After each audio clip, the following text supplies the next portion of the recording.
Hey friends, I'm Amy, and today we're making Scotcheroos, which I just learned existed very recently. Now, if you're from the Midwest, you're probably laughing at me right now, but I had never heard of these until a friend suggested I try them, and now I'm totally hooked. These are so good. I have to hide the recipe from myself so I don't make them all the time. They're chock full of chocolatey, peanut buttery, butterscotchy delight, and they're also dangerously really easy to make. So let's get cooking. We'll start by preparing a 9x13 baking dish. Line it with parchment paper, and you can see I've cut the corners a little here so it lays flatter in the pan. You don't have to do that, and these really aren't that picky. I just didn't want to have to do battle with the parchment paper later. Then take a little softened butter and lightly butter the parchment paper. We want this to be very non-stick because the Rice Krispie concoction we're gonna make is plenty sticky.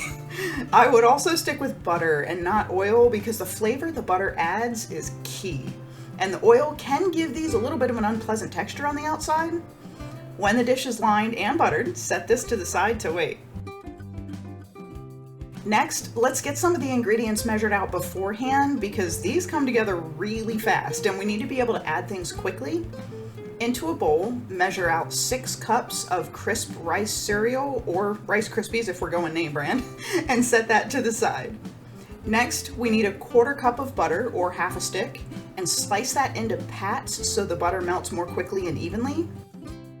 And the last prep I'm doing is the peanut butter. We need a 1.5 cups of your favorite creamy peanut butter. The only catch is you want to use something like Jif or Skippy, a thicker, less oily peanut butter. The all-natural peanut butters, while delicious, are more oily and they can prevent the Scotcheroos from setting correctly. We'll end up with an oily texture that crumbles apart instead of a chewy bite that's sort of like a Rice Krispie treat that's been working out. Now to the stove, and we need a large pot big enough to hold the 6 cups of cereal with room to spare. Pour in 1 cup of light corn syrup, 1 cup of granulated sugar, and that 1/4 cup of sliced butter. Heat this over medium-low heat and stir it often until the butter is melted and the sugar combines with the corn syrup. Then turn the heat up to medium-high and heat this just until it starts to bubble.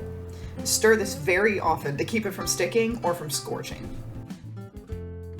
As soon as the sugar mixture starts to boil, pull it right off the heat and add in a 1/2 teaspoon of vanilla extract, a 1/4 teaspoon of table salt, and it's important that this is regular table salt, not coarse salt, and then our measured out 1.5 cups of peanut butter. Stir all of this together until it becomes a smooth, creamy peanut butter sauce.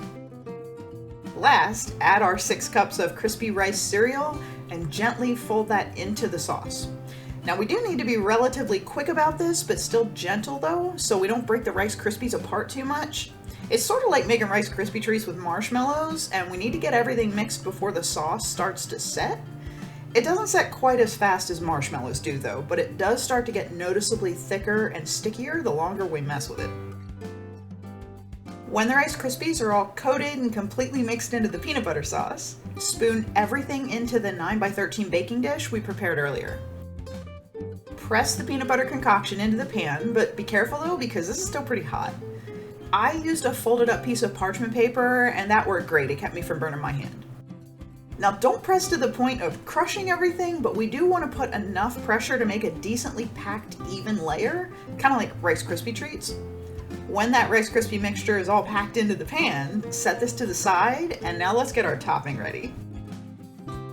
For this part, we also want to measure everything out beforehand. In a medium to large microwavable bowl, add 1 cup of semi-sweet chocolate chips and 1 cup of butterscotch chips. In a small microwave-safe bowl, add a 1/3 cup of butterscotch chips only. Toss the chips in the larger bowl so they're mixed instead of just one piled on top of the other, and set the smaller bowl to the side for just a few minutes. To the larger bowl, add about a teaspoon of either butter like I'm using, or you can use coconut oil or shortening. This will make the chocolate and butterscotch spread more smoothly. Melt the chips in the microwave for 30 seconds and then stir them up. Then keep microwaving them in 15-second increments, stirring in between each blast so the chocolate doesn't burn. When that large bowl is done, put a half teaspoon of butter in the smaller bowl and immediately melt the butterscotch the same way. When both bowls are melted and nicely spreadable like this, pour the chocolate bowl on top of the Rice Krispies and spread that chocolate butterscotch mixture until the whole pan is covered with as even a layer as you can get it. Then take the smaller bowl of melted butterscotch and drizzle it on top of the chocolate layer like I'm doing here. Last, take a toothpick and lightly drag it through that butterscotch to make pretty little butterscotch swirls in the chocolate. Look at how beautiful that is. Those swirls just make this dish so whimsical. I mean, this would still be so delicious. There really aren't words, but it would look like a brown slab. But with the butterscotch swirl, it's delicious and adorable. And you know we love some pretty food.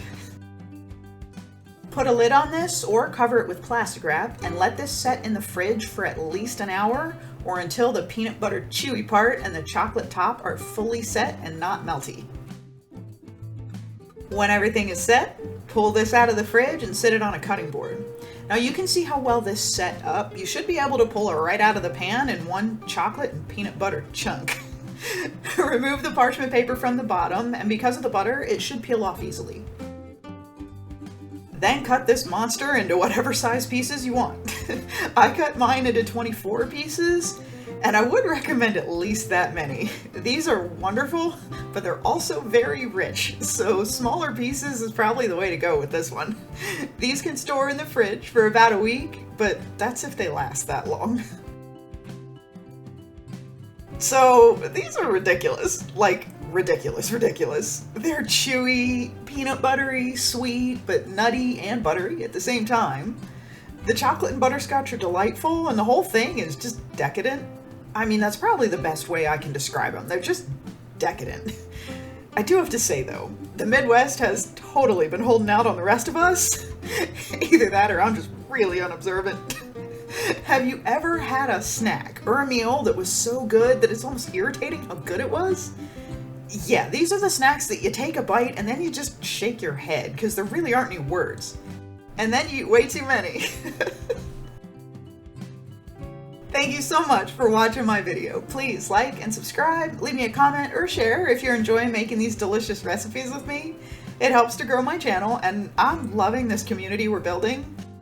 Plus, I get to eat craziness like this, and other than my treadmill getting more of a workout than it's ever had before, I have absolutely no complaints about eating delicious and awesome food, so I can share it with you. Come and hang out with me on Wednesdays, because we're making our favorite restaurant, takeout, even fast foods at home, and those are turning out so much better than anything I've ever bought. I hope you have a wonderful week, and I'll see you back here next Sunday for another comforting, cozy, home-cooked meal. Bye!